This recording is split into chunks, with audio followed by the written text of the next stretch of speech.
The Lost Suitcase. It all started at the baggage carousel on an evening flight from Istanbul to Izmir. The weather had been bad that night. The plane landed almost 40 minutes late, and everyone was tired and irritable. I was coming back from a 3-week business trip. My back ached. My eyes kept closing on their own. All I wanted was to grab my suitcase, get home, take a hot shower, and sleep in my own bed. When the carousel started turning, I leaned forward like everyone else, scanning for my own bag. Black, wheeled, with a red ribbon tied to the handle, otherwise a completely standard suitcase. That was exactly the problem. That night there were at least 15 nearly identical black suitcases on the belt, none of them marked in any distinctive way except mine, or so I thought. I spotted one with a ribbon, grabbed it, took a taxi home. The moment I walked through the door, I dragged the suitcase into the bedroom and, without even opening it, collapsed onto the bed from sheer exhaustion. The next morning, when I finally opened it, the first thing I noticed was that the clothes inside weren't mine. Men's shirts, a shaving kit with a logo I didn't recognize, a few neckties, and, strangest of all, at the very bottom, wrapped in newspaper, something heavy. When I unwrapped it, I found an old leather-bound notebook. Its pages were yellowed, filled with handwriting, and a few old photographs were tucked between them. I panicked, of course. I had taken the wrong suitcase, and there was no clue as to whose it was. No name tag, nothing, just a red ribbon almost identical to mine, probably tied by someone who happened to choose the same color. I called the airline immediately. The lost and found department told me, "We don't have a matching report in our system, but describe your suitcase, and we'll call you if we find it." There was nothing to do but wait. Over the next 3 days, I couldn't help flipping through that notebook. The first few pages read like a diary, short daily notes, the weather, to-do lists. But as it went on, the writing grew more personal, more emotional. At one point, the writer had noted, "I saw her today, for the first time in years," without giving a name, but the feeling behind it was so intense that even reading it, something in my chest tightened. Toward the middle of the notebook, one of the pressed photographs caught my eye. A black and white photo, probably 30 or 40 years old, of a young couple standing by a harbor, a large ship behind them. On the back of the photo, only a date and 2 initials were written, M and S, 1987. None of this was my business, of course, but curiosity, once it took root, refused to let go. On the 4th day, the airline called. "We found your suitcase," they said, "but there's been a mix-up. The one you described was delivered to another passenger, and that passenger's suitcase is with us as well." It turned out there had been a chain of confusion among 3 passengers. My suitcase had accidentally gone to another traveler.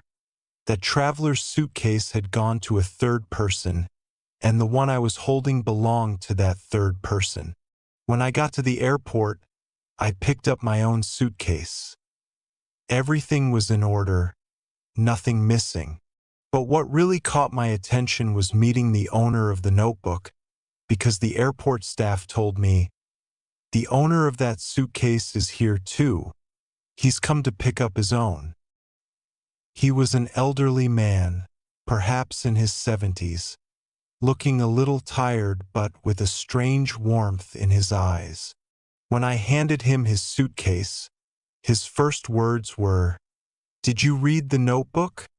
I felt embarrassed, but I didn't want to lie. "Some of it, yes. I'm sorry." I didn't realize it wasn't my suitcase when I first opened it. The man smiled, not angry at all. It's fine, he said. Actually, I'm glad you read it, because that notebook holds everything about someone I've been trying to find for 40 years. We sat down, had tea at the airport cafe, and he told me his story. His name was Mehmet, he said. Back in 1987, in Izmir, as a young man, he had met a girl named Selin. They fell in love, but their families objected. Selin's family sent her away to relatives in Germany, and all contact was cut off. Mehmet wrote letters for years but never received a reply. He later learned the letters had never reached her. Her family had hidden or destroyed them. Mehmet eventually married, built a family of his own, but he never forgot Selin. After retiring, he devoted his last few years to searching for her. The notebook was the diary of that search. Every clue he'd found, every place he'd visited, every person he'd spoken to, all written down in it. Did you find her? I asked. Mehmet's expression changed. 3 weeks ago, he said. I found the city in Germany where Selin had been living. But when I got there, I learned that she had passed away 2 years earlier. We sat in silence for a moment. Then he added, but I met her daughter. Selin had told her daughter about my letters over all those years. Her daughter told me that her mother had never forgotten me, not for a single year. That's why I came to Izmir, to meet Selin's daughter and granddaughter, to bring our families' histories together. That's when I understood. The notebook I had carried for 3 days wasn't just an ordinary diary. It was the record of a 40-year love, a loss, and finally the closure that came at the end. Before he left, Mehmet said one more thing to me. If this suitcase mix-up hadn't happened, I might never have told this story to anyone. But I saw curiosity in your eyes, the same curiosity I once had in my own, when I was young. Sometimes stories find strange ways to be told. Before we parted at the airport, we exchanged contact information. A few months later, I received a letter from Mehmet, a real letter, handwritten, tucked inside an envelope. He wrote that he had met Selin's granddaughter in Izmir, that they had looked through Selin's old photographs together, and that he had become part of the family.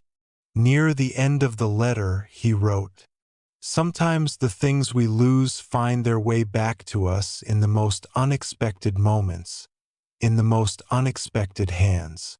Your hands became part of this story too. Thank you. Ever since that day, whenever I find myself waiting at a baggage carousel in some airport, my mind drifts back to that night. A suitcase I carried by mistake for 3 days, and the love story it held inside, one I never expected to witness. Sometimes I think, if I hadn't been too tired to open the suitcase that night, or if I hadn't noticed the ribbon, that story would have remained a closed book forever, at least to me.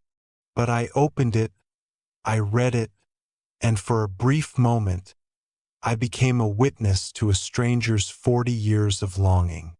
Now, on my desk at home, there's a small framed photograph, the one Mehmet sent me of Selin, her granddaughter, and himself all together.